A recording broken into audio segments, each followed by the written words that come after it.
Welcome to the Not Sorry Art podcast. I'm Sari, the artist and creator behind Not Sorry Art and Not Sorry Art School. I'm so excited to talk art and creativity with you, so grab a drink, grab a snack, and let's dive in. This episode of the Not Sorry Art podcast is brought to you by Not Sorry Art School.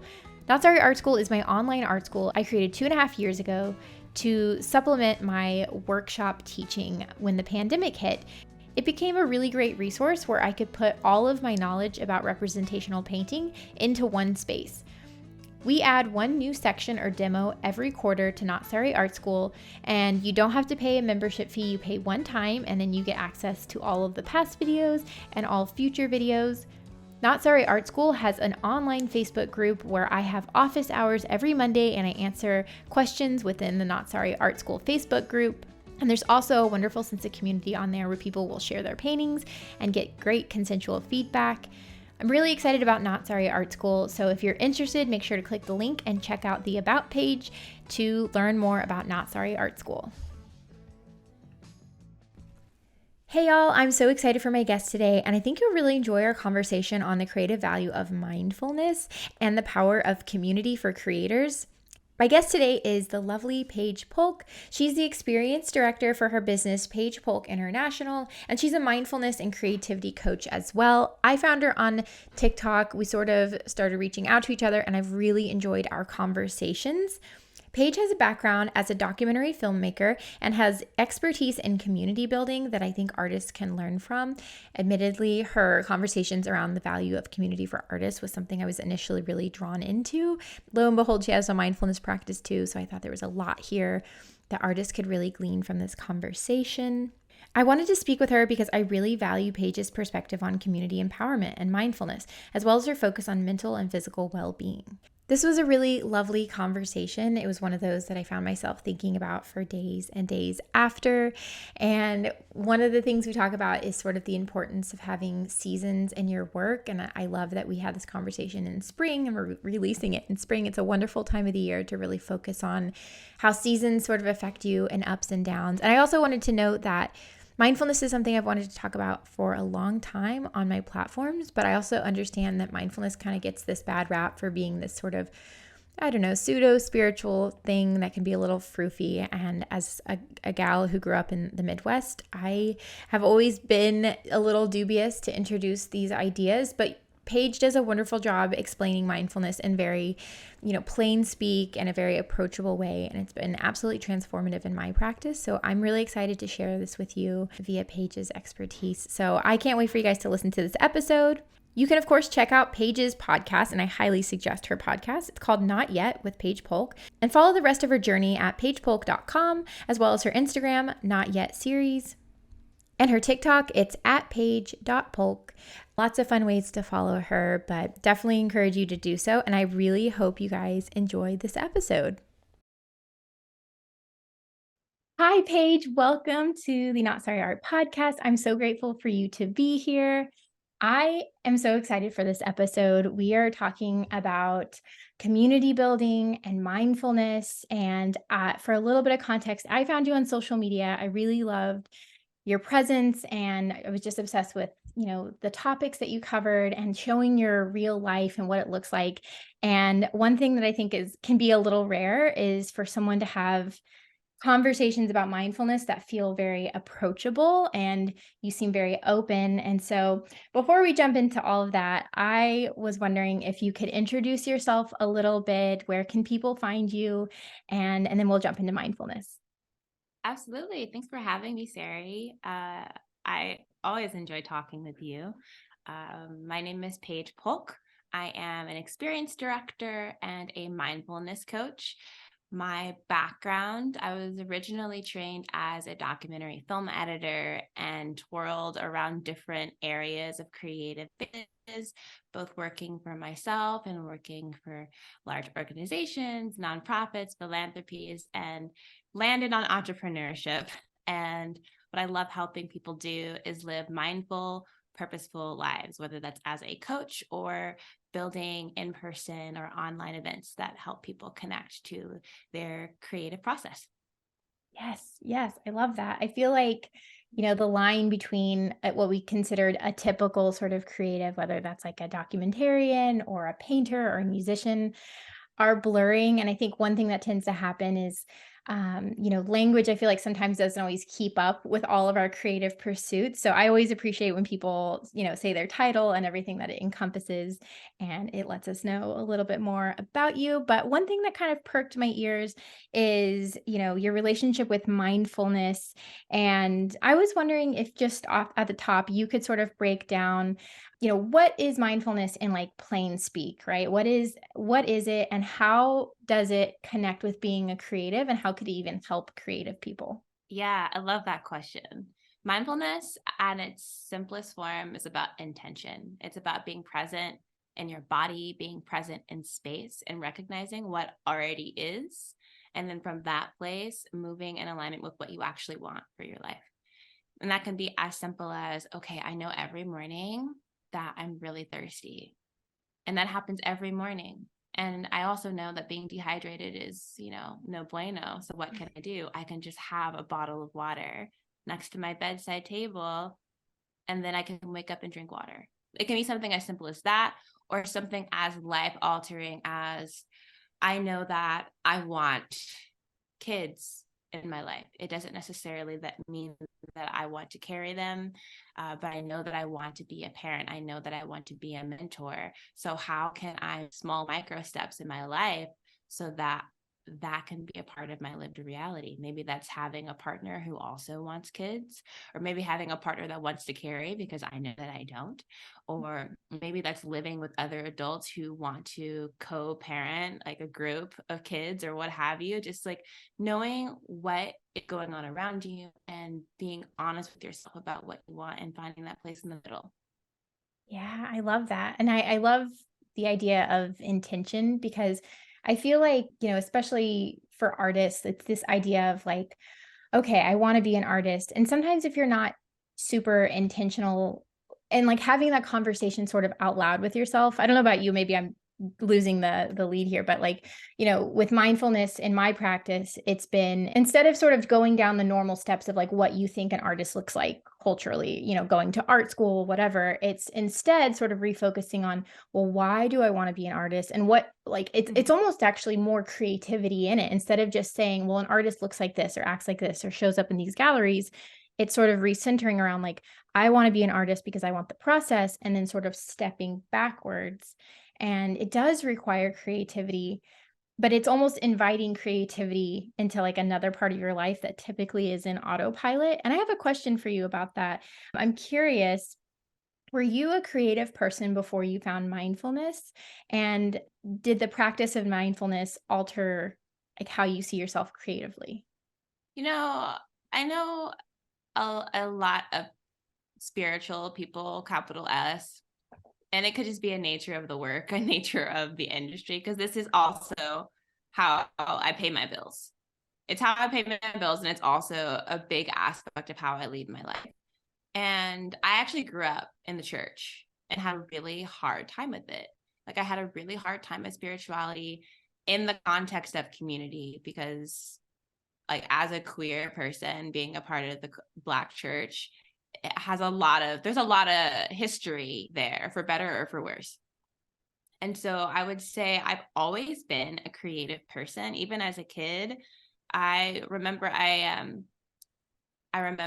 my mom dropped me off like at this day camp one time for summer classes, and they had speed reading classes and they had like physics classes or whatever. And I saw they had a calligraphy class, and I was like, Mom, I want to take that. And she's going to get you into college. And I was like, but it's so beautiful. Yes. Like I've always been attracted to beauty, and how can I create beauty, and how can I ingest beauty, and how can I be a part of beauty? And even in my life now, that's so very true. Like I still write thank you cards to Yeah. everyone. I think I wrote you a thank you You card. did, and we planted it so you wrote your thank you card on paper that was seeds, and I'll have to send you a picture, but it's, like, growing right now, and it's ready to bloom, and I have a seven-year-old, and he's been obsessed with watching it and giving me updates on it, so, yes, we love that. Thank you, by the way. Oh yeah, of course. So short answer, yes, always been creative. However, the mindfulness aspect of it came to me in my adulthood, because I had engineered my life in my young adulthood, in my early 20s, and arguably even growing up as a kid, for the admiration, affection, and projected respect of other people. And I don't blame myself for that or even shame myself for it, because that's kind of an act of survival. Like when you're a kid, you do what you can to be treated with respect so that you can feel safe.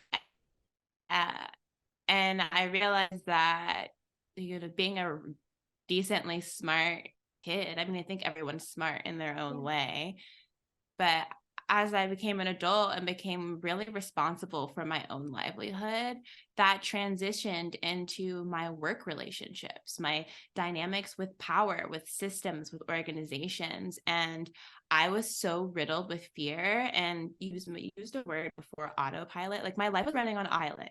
I had seen all of these visions of what a successful person looks like, who like my entire life, my mom talked to me about going to college. Like my whole childhood was, this is what success looks like. And every aspect of my childhood was, can this get me a scholarship? Will this help me be seen by potential colleagues or leaders or what have you? And then I got to college and I was like, oh my gosh, now what? Now what? And I had run out of steam because I didn't have anything fueling me that was honestly mine. It was all external projections. And it kind of came to a head. And that, I mean, for a lot of people, but really for me too, with the pandemic, because I was at home. There was no catharsis. There was no escape. I couldn't escape the reality of what my life had become. I just had to sit with it, and I had to deal with it. And I had to recognize, oh, wait, there are probably seasons outside for a reason. Maybe when it's cold outside, I'm supposed to be resting. Maybe when the sun is out, I'm supposed to be outside and connecting. Maybe when the spring is there, that's when I'm supposed to be planting seeds, both literally and figuratively. And that's been a journey of creativity for myself as well, like recognizing the ways that there are creative cycles all around me, and like the way that my relationships spark and grow, and the way that trees are so much smarter than I could ever be. Like spring, quote unquote spring, started 2 weeks earlier than usual. And I know that because there's a Bradford pear tree right outside of my window, and whenever it blooms, that's the beginning of spring. And for some reason, that tree knows to start sooner. I don't know why, but I'm just going to trust the tree knows what it's doing, and I'm going to live my life accordingly. So I try to bring mindfulness into my life, period. Like before we started recording, I told you how this whole weekend I didn't work. Like I didn't send any emails. I actively didn't start scribbling my ideas on my dry erase board behind me. And not because I didn't want to, not because I wasn't excited about it, but because I knew that I had to rest. Because when I think about the long term of what I'm building, rest and rejuvenation and resonance with my body and my spirit and my relationships, like that is essential. And I can't get lost in the sauce of the excitement of building something cool for my career when I also need to take care of my body and my spirit.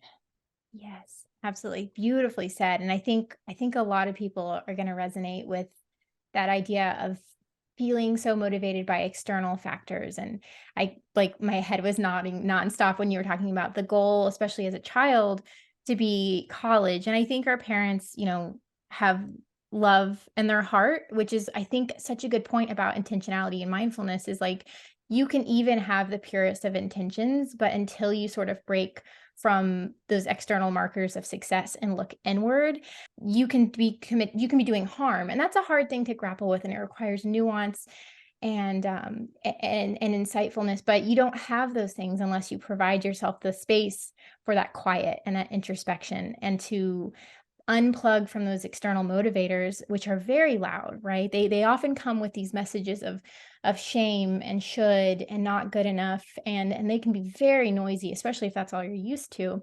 And so to create the space to turn the volume down on that and say, well, what do I want? What does success look like for me? What kind of person do I want to show up and be in the world? And can I be okay pushing aside that the college degree or looking like a real artist in lieu of maybe looking less successful, but feeling happier in my creative practice or feeling happier in my relationships, including your relationship with yourself.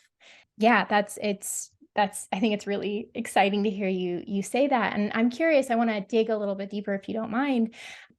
When you did sort of make that kind of that jump, and the reason I asked about if mindfulness was there before or after creativity is because I feel like a lot of times when I listen to people's creative practice, whether they know it or not, I think people will end up stumbling into mindfulness because I think a lot of creative people are mindful. I think it's just like they overlap. I don't know how, I don't know why, but I'm curious if when you slowed down, looked inward and sort of adopted these like mindfulness practices, did your creative practice change? Did it change in how it looks? Did it change in how it feels? I'm just really curious about that. Yes. The short answer, yes. Mostly because I recognize that creativity has a cycle. Mm. Yeah. For the longest time, I thought that being an artistic person or being a creative person meant that you were struck with inspiration. Mm. Like it came down from the heavens and it just like came through my hands and then I created something like, wow, where did it come from? And like, Oh, if only. eureka.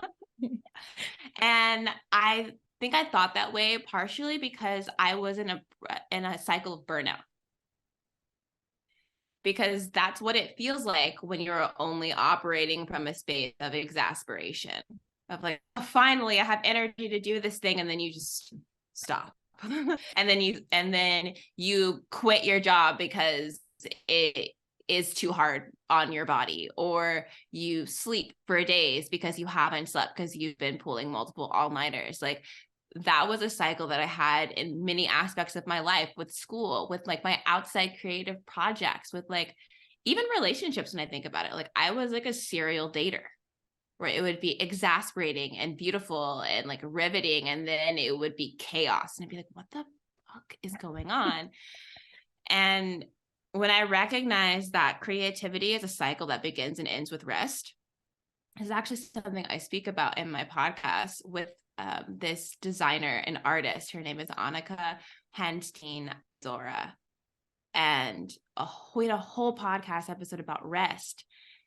And in that moment, like this happened this year, Yeah. 2023, like in that moment, I was like, oh my gosh, like creativity starts and ends at rest. It doesn't start with the creation. It doesn't start with the idea. It doesn't start with the potential. It starts with peace. Yeah. It starts with safety. It starts with ease. It starts with resonance of like knowing that you are enough exactly as you are. Yes, And then from there, beautiful things happened. yes, and I think that that's, we don't see people's rest. Rest is not Instagram friendly. Rest does not win awards. Rest does not get you a degree, but it's absolutely part of it. The season of it, an idea that I've been tending to for a while is like I want to write a guide and like how to have a flop era. And I mean that in like in the season way, like of like how do you work through that downtime, that time where like from the outside it looks like you're not achieving or okay, so to get back to kind of your story of working the desire to get a scholarship and this forward trajectory, I have something similar where I had to have a running scholarship. I had to work a job. I had to be good in my degree. I had to get good grades to kind of keep the whole thing going, right? To do all this. And then much like you, I had this sort of break when I was out of college and I mean almost like a full breakdown. And from the outside, I went from, winning these awards and winning races and being a star athlete and good grades and all this like externally good stuff, but like I had never looked inward and I'd never even checked in with myself on any level. I was just moving so fast. And then from the outside, I basically had 4 or 5 years where people who maybe didn't know would have said like Sari fell off. Like I think she makes these weird drawings on Instagram. I don't know what she does. And it was the love for myself in that time where I said, it's okay if I look like a failure because what I'm doing is meaningful. And even if I never win awards like that again, like the peace that I have from quietness and just, the love and grace to give myself time to make art, even if it's not amazing, that has become the most fertile soil for every single one of my creative endeavors. I have a question for you. When did you recognize that it was time to move after your rest? That's good. Yeah, it was I started I started feeling like it yeah, I started feeling excited again about things. Like my relationship with my creativity was that I was an art major and I sort of had it in the same category as being like an athlete. So my creativity was about like being the best. And I mean, there was some authentic stuff happening in there too, but it was very like, will other people like this? Will this make me look like an artist? And whenever I started thinking about making art, even if no one liked it, but I liked it, when that started sounding appealing, and that was after about a year and a half of literally doing nothing. I mean, I had a baby, but like nothing creative, nothing career-wise. That's a lot. Yeah. I was doing Instacart and like odd creative jobs and watching a baby, but nothing stuff. It just made me feel like I was in a place where I know everyone's experience is different, but I just felt really small. But I realized, I think, that even if you're not getting that external validation, like you don't just dry up and die. You like it might feel like it if that's how you've operated for a long time. Another key thing is like I was reading a lot of gentle parenting books, which was a very different approach that I was raised in. I was raised very authoritarian, and my relationship with myself changed because I started treating myself with like the love and grace. And so like people have this misconception that treating yourself with love means that you'll just let yourself opt out of everything and you'll lose the discipline to push yourself. But I found that that was completely opposite. That when your motivation comes out of self love and not external motivation, that your capacity for trying new things and experimenting and being an artist actually grows a lot. I like this. I Yeah. like this. I really resonated when you were like, when you take a pause, you don't shrivel up and die. You don't. And I think Yeah. that we live in this sort of Western capitalist space that tells you that if you're not in a state of production, that you're not valuable, Yep. which is just not true. Yep. It's not true. It's like it's a part of a system. And for a long time, I would hear sort of like these buzzwords like capitalism. And I'd be like, okay, yeah, I get it. I get it. Like capitalism, boo. Like I get it. But Yeah. it's like, but it's not as, it's so much bigger as than capitalism, boo. It's like, no, the entire framework that we have built our civilizations, our relationships with other people, with work, with our family members is based off of this idea that you do not deserve peace. Mhm. Yep. And that means that we have constructed a society devoid of peace, Yep. that's afraid of grief, Yep. that's afraid of sorrow, that's afraid of stillness. And stillness is when you have so many eureka moments, when you have so much awareness. Yes. And that's where the intention comes from. Because if you're just producing constantly, what are you even producing for? What do you stand for? What are your values? And if you don't know those, how can you find people that resonate with your values? How can you build a community that is in line with how you want to feel in your body if you don't know how you want to feel in your body? Exactly. Yeah, Like and I that was, connection. Yes. Sorry, I'm nodding. you're not, it's okay. It's cool. Yeah. Like I was talking to my fiance about how I want to feel in our relationship. And I said, I want to feel like my heart is open. Like I Beautiful. want to feel energy coursing freely throughout my body. And I want to feel light and free. And I feel that way in many parts of our relationships, but not all of them.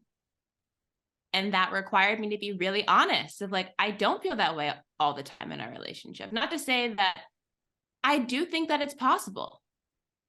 I think it is possible to feel that way consistently in your life. It just requires momentum and it requires having a North Star and knowing what you want and recognizing when that's not showing up. Yeah, And that's the work. absolutely. Yeah, and I feel like, kind of to what you're saying, it's not it's not often seen as valuable work. And I really like what you said about the capitalism boo thing, because I think sometimes people get confused with commerce and capitalism. And commerce is more, we're trading one good for another. It's been around forever and ever. People have been bartering and trading, tale as old as time. And I think an important distinction is that capitalism benefits from large swaths of the population being detached from themselves, both to be hyper productive and to be really good consumers. And one thing I find that when people tap into mindfulness, in particular with creativity, is that we become a lot more savvy with how we consume and what we consume. And I think getting back to the whole point that we've been talking about and that you've articulated beautifully a couple of different times is that intentionality, that North Star is just transformative. And it's tough because it's hard to explain that to people because it feels a little in the weeds and nuance. But like you said at the top, it's I am thirsty, I'm gonna have water next to me. It's simple, it's support, it's focus, it's being honest with your goals, and it's prioritizing how you want to feel and what you want your relationships and your creativity and your work to look like. And I think this is I wish I could have heard this in college. I think it seems simple, but and maybe it is on paper, but it's hard work and it's worthy work. And maybe it's not always Instagram worthy work, but I mean, I can tell you personally that it's been some of the best work that I've done in my entire life. And it shows. Thank It you. shows. No, like really, Sari, it does. Like it shows with like the clarity of focus you have in your business of like, okay, this is a month of production. Like producing is not bad. It is not Yes. inherently bad. It's actually a part of the cycle of creating anything. But for you to know, okay, so the month of March is going to be me doing a lot of filming. And as a result, that means the month of April means that I'm going to have to get that energy back somehow. Maybe that's spending more time with my kids. Maybe that's sleeping more. Maybe that's like changing my workout routine. Like, and it really does show. Yeah, thank you. Yeah, and I think you have to be pretty intentional if you're going to especially be on the internet. Like I just read something a couple days ago that they did this really big study on empathy, and I think empathy my little aside here is like an extension of mindfulness, but people who are really empathetic, so they studied nuns and people who work in these like giving fields, and the one thing that they all had in common wasn't what you would think. It was boundary setting. And boundary setting can look like a ton of different things, and there's definitely a conversation to be had around it.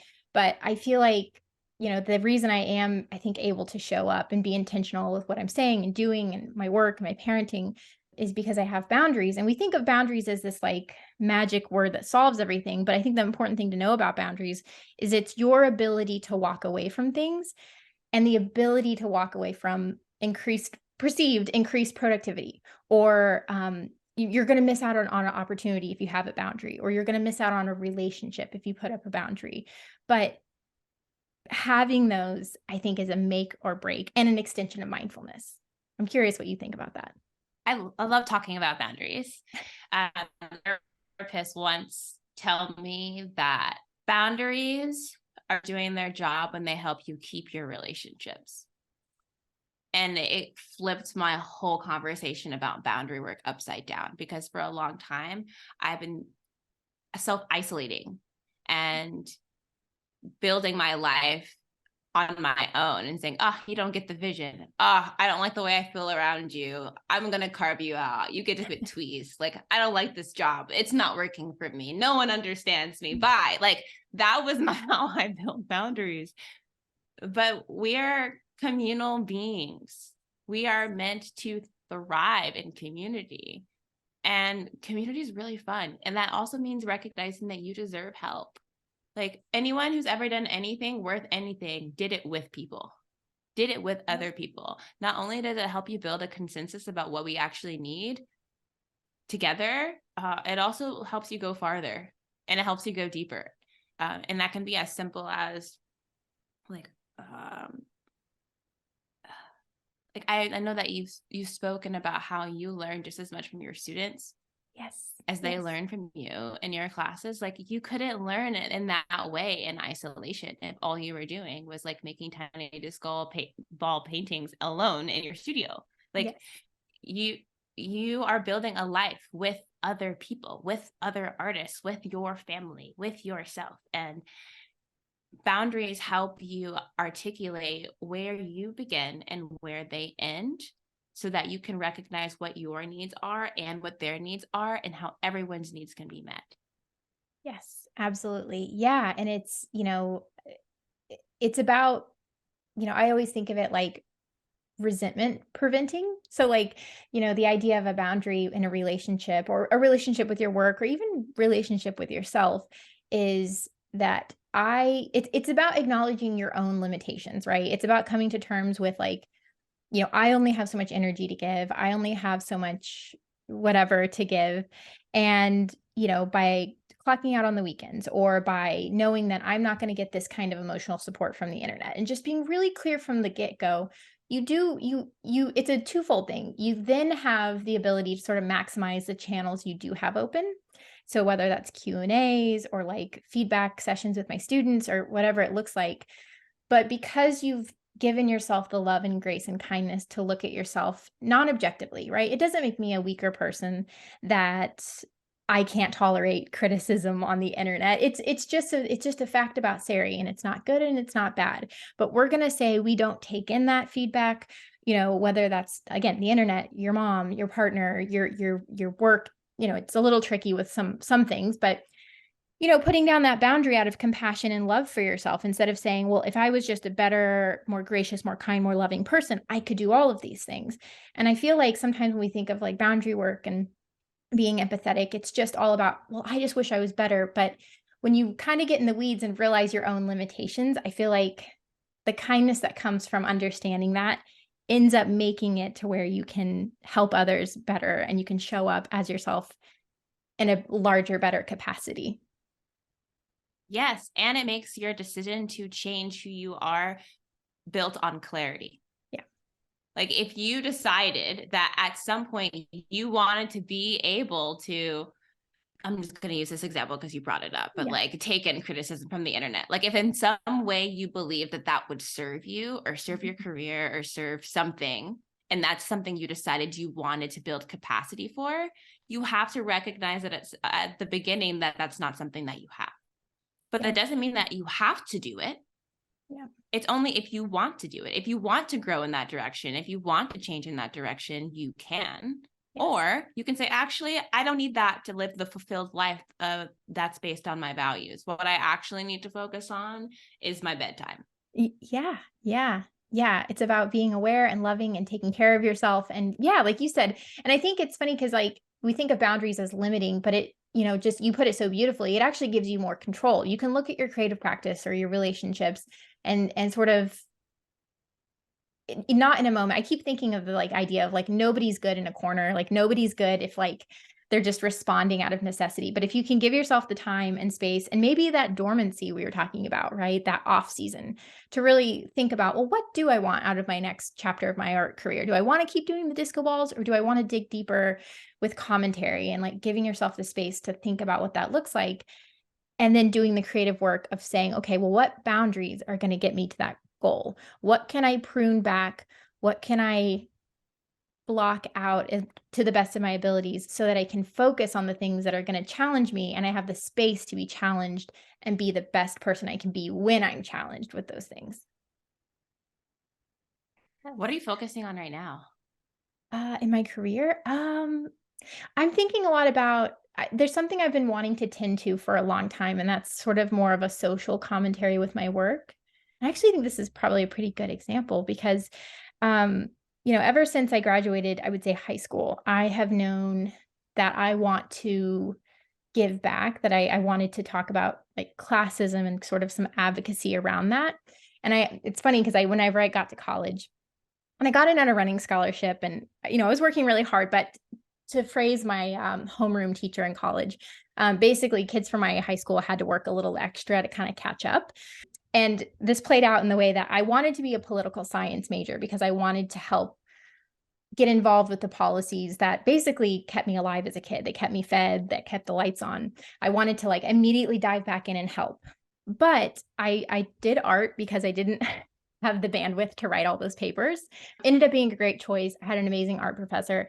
But it's so funny because what ended up happening is like as I've sort of allowed myself the space and time to heal and reckon with, you know, the wounds that were created growing up below the poverty line, I now feel like I have the space and capacity and boundaries and compassion for myself that I can do better work.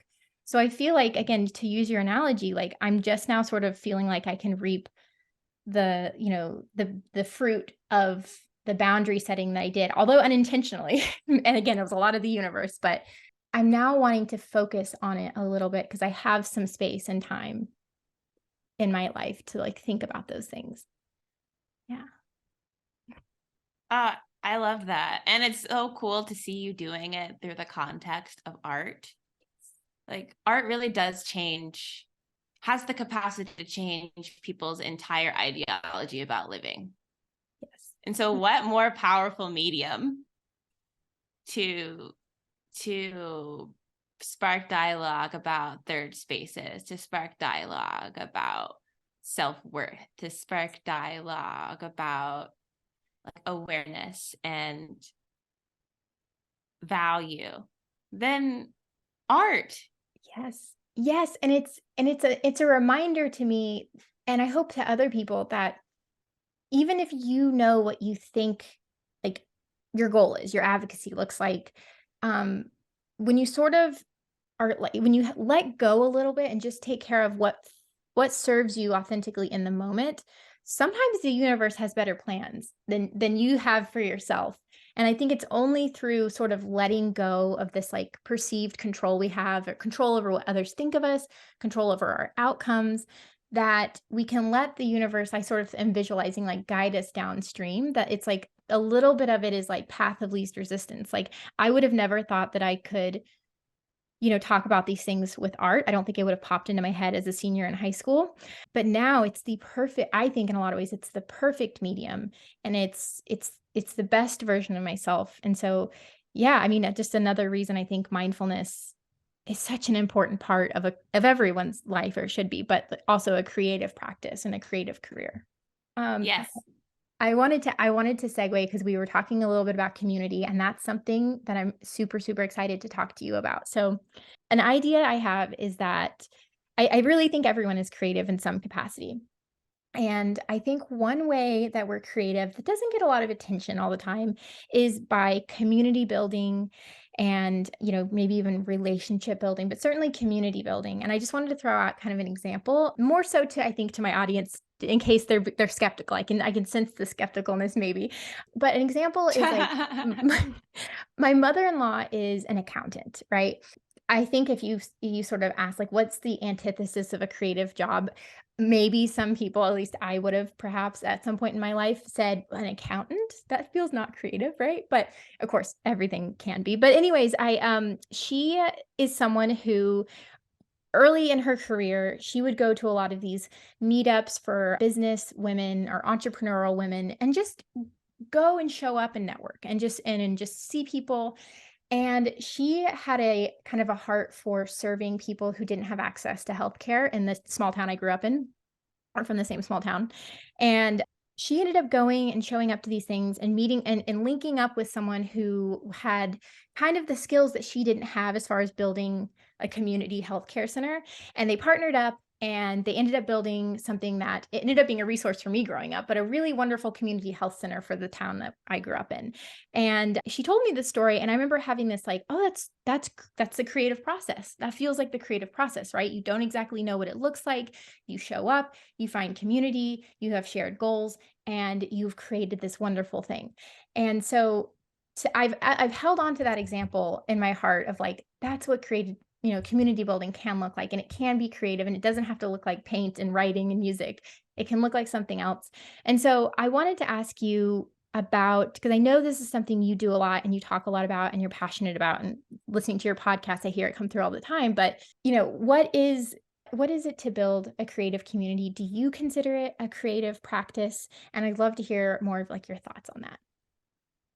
Building community is both a creative practice and a health practice for me because a lot of my work, similar to you, is done in isolation.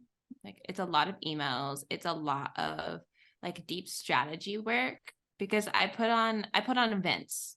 So I start building my events 6 months before the actual venue opens up. Maybe people walk in through the door, and it's a lot of conceptualizing, which I like doing alone, mostly because when it's really abstract and you have other abstract people coming in, it's like whoa, too abstract.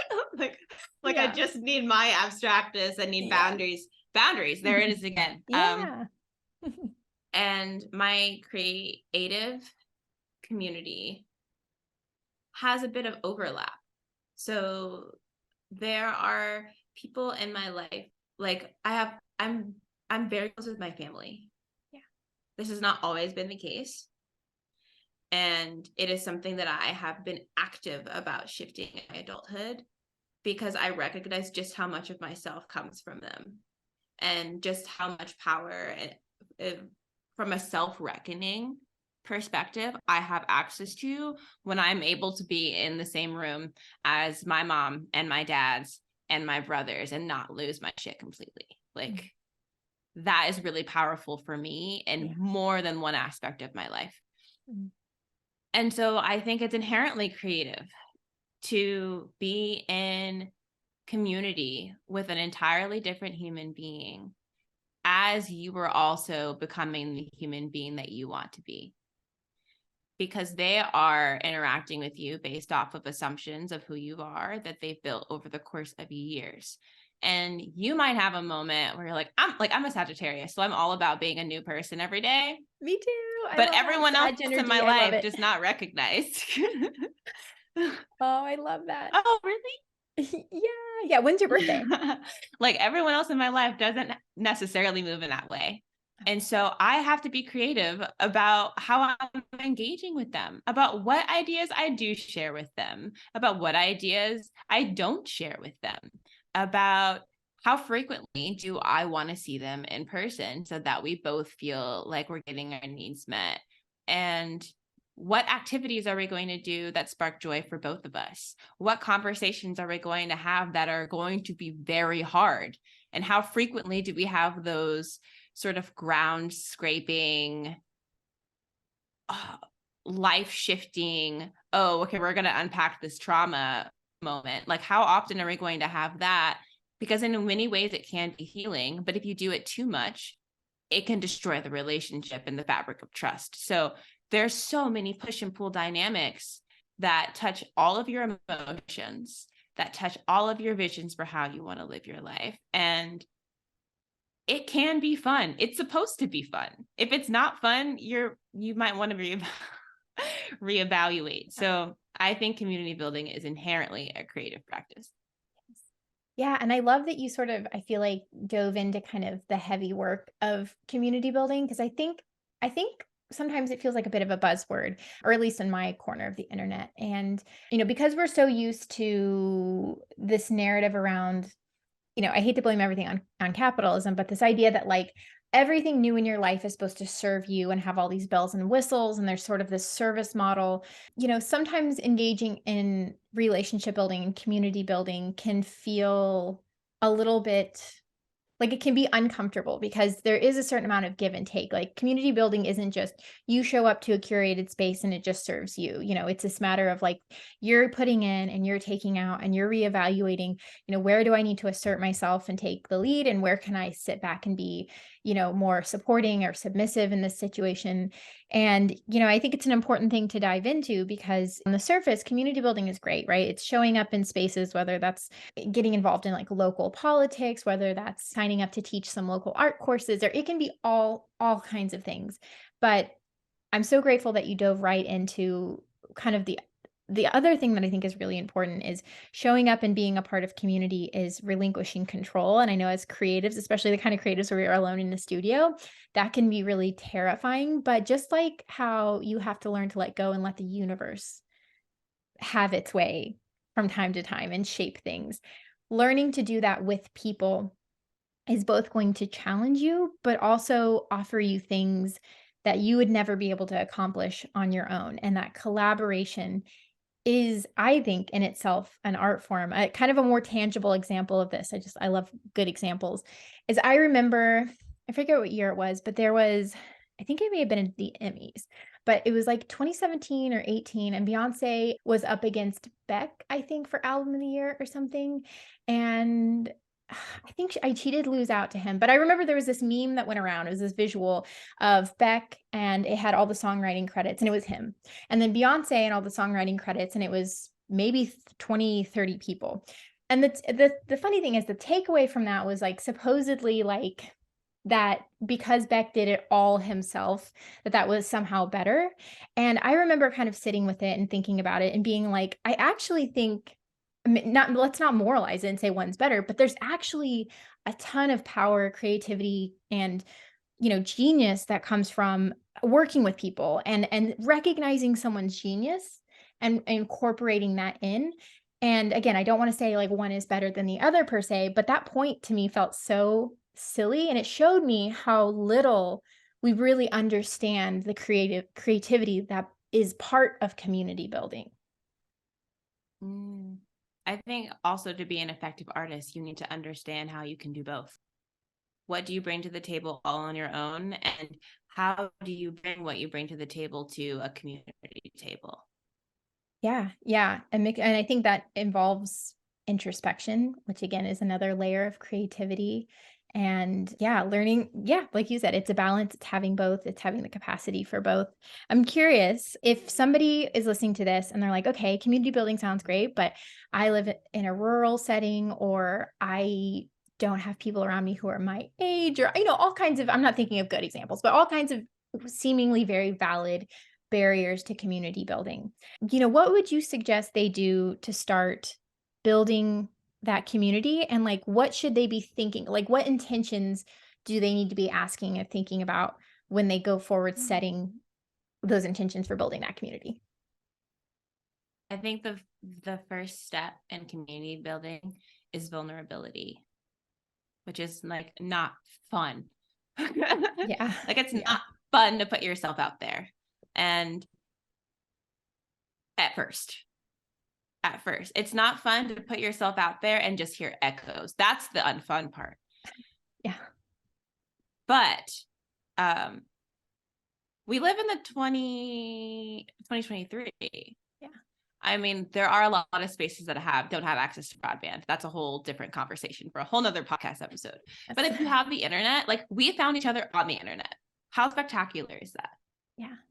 And like we have completely different media that we play with, but we have, I mean, I'll speak for myself, but like I think you're absolutely lovely. Oh, I think same. that Oh my you're gosh. lovely. And I think that you're building something that can really help people think about how they want to show up in the world.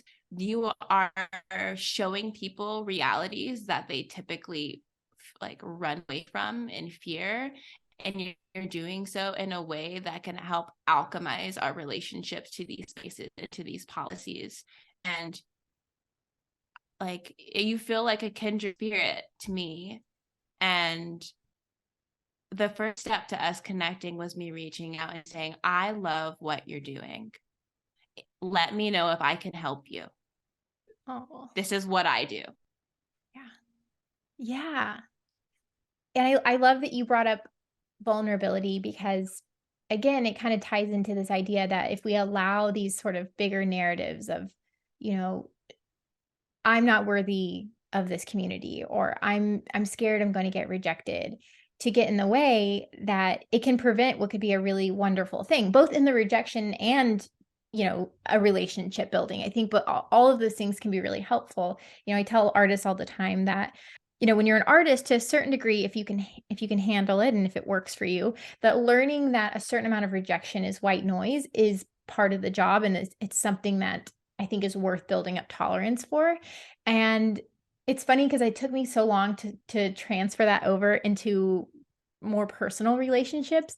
But man, if that isn't true, that like learning to be okay with a certain amount of rejection, of like reaching out to someone and being like, I think you're doing something that's amazing. I love how you do this. And then maybe you don't hear back from them. Or maybe there's something and it kind of fizzles out. You learn that maybe it, wasn't what you thought, or you show up in a physical space and it's not what you thought it would be. I think, learning how to show up, even if you get rejected, love yourself anyways, and take that risk is, I think, important just across the board, but especially if community building is something that's on your radar. It's something that's worth, getting a little scraped up over. And again, boundaries, right? But I certainly have found the same thing too. I mean, part of why I started this podcast was because it's funny because in 2019, I was making a vision board for what I wanted for 2022. Um, and I put community building and finding people and physical space community up there. And then of course a global pandemic would break out. So it's in Right? something that I know, right? But I think collectively also there's, because we have had a lot of valid reason for space and isolation over the last, 3 years now. I think it's forced intentionality in people.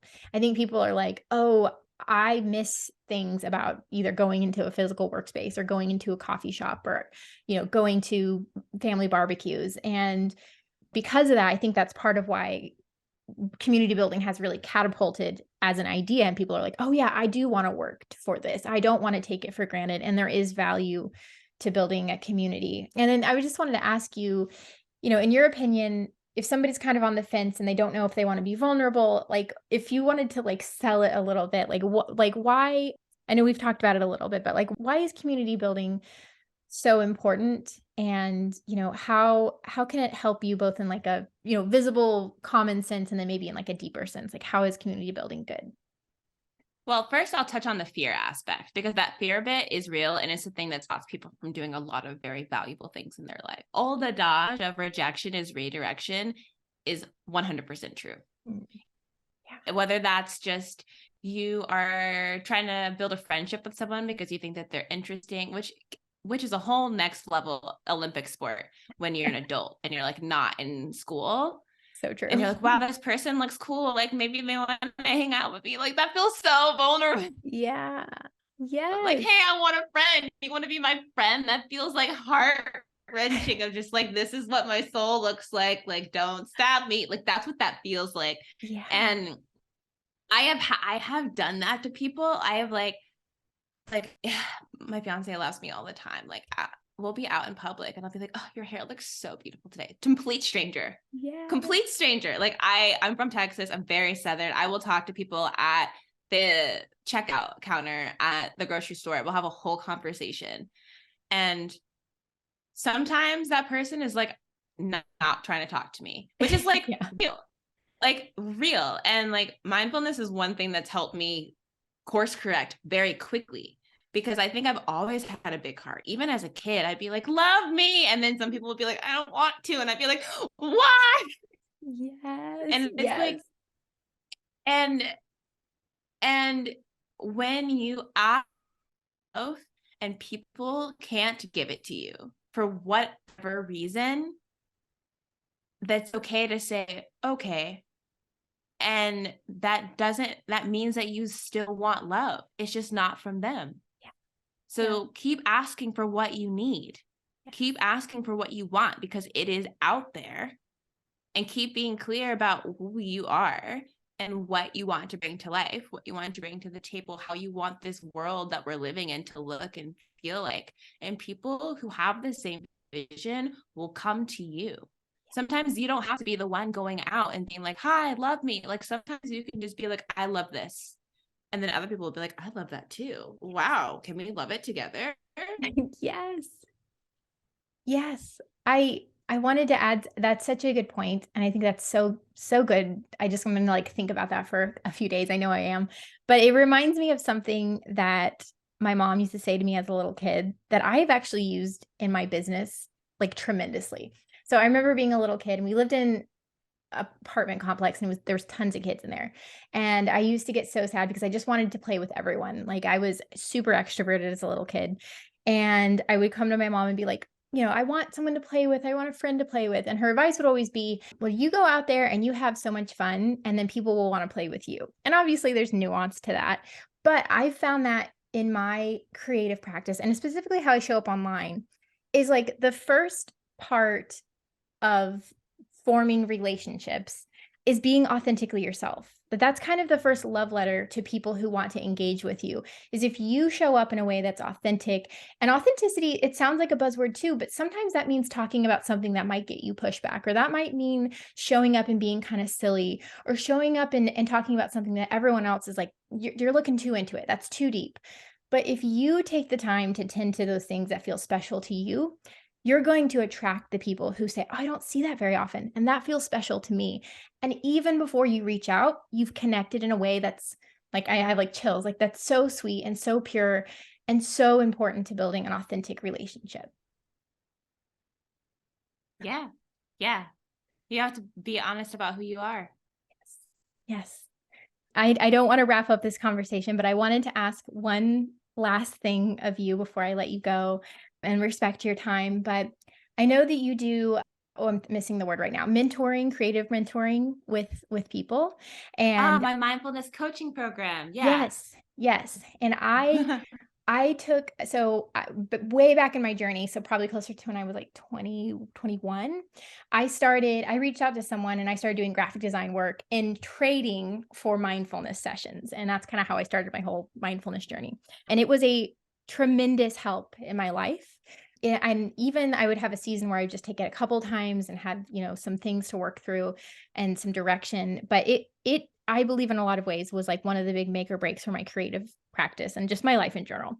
Oh, and another thing, I've also taken coaching, and that's been tremendously helpful. So I am a big fan of investing in yourself by asking people for help and asking people for that mentorship type relationship and coaching. I'm curious if someone is like curious about reaching out, whether it's to you or any other kind of mindfulness coach that really resonates with them, what does that session look like and how might that be helpful for someone? Yeah. Well, I'll speak as someone who has like received coaching. So I've been a coachee, and I am also a coach for other folks who are sort of on their personal mindfulness creative journey. The very first step is deciding what success looks like for a time period that you're working with a coach, whether it is we're meeting one-on-one over Zoom over 8 weeks, or we're working together over 6 months and we check in once a month. Like, what do you want your life to look and feel like tangibly over the course of that session? And then working retroactively with that coach based off of not only your interests, but their skills, because different coaches have different skill sets. They have different modalities, and they have different experiences. So how can the skills and the tools they bring to the table help you get where you want to be? And that's the coach's job. Like, that's not it's not your job to sort of break that down, but Yeah. those are probably questions that you should ask. Like, I want to be here. How do you imagine us getting there? Um, Feeling confident and comfortable expressing doubt, expressing uncertainty, whether it be with yourself or with the process, like the same way you would want to be able to lean on a coach for like a swim team, for example, because they have sort of an overhead view, but you're the one who's doing the work. Like, mirror that athletic relationship to a coaching mindset as well. Yes, I love that. Yes, I was a student athlete, and I think maybe that's why I've always loved the idea of a coach, is because it's so funny. There's so many things about being an athlete that I wish transferred over to the creative fields. But like this idea of like, well, of course you don't know everything. And like you would lean into someone who maybe always has a little bit of a bigger picture. And I think that relationship can be really, really beautiful and really helpful. Kind of the last thing I'll sort of leave with is you have the Not Yet podcast, which is fantastic. I highly recommend people listen to it. Follow you on TikTok, and I know you're on Instagram. I will make Oh sure my to link gosh. all of those things. But if Ah! somebody wants to reach out to you for coaching, if something you said in this episode really resonates with people, how can they reach out? How can they contact you? What does that look like? For sure. Well, the Not Yet Instagram DMs, I'm there every day. Yeah. So if you want to actually have conversations with me or to ask me more about mindfulness and how to get involved in the programming that I put together, whether that's my event series or the coaching, that's the best way to actually speak to me.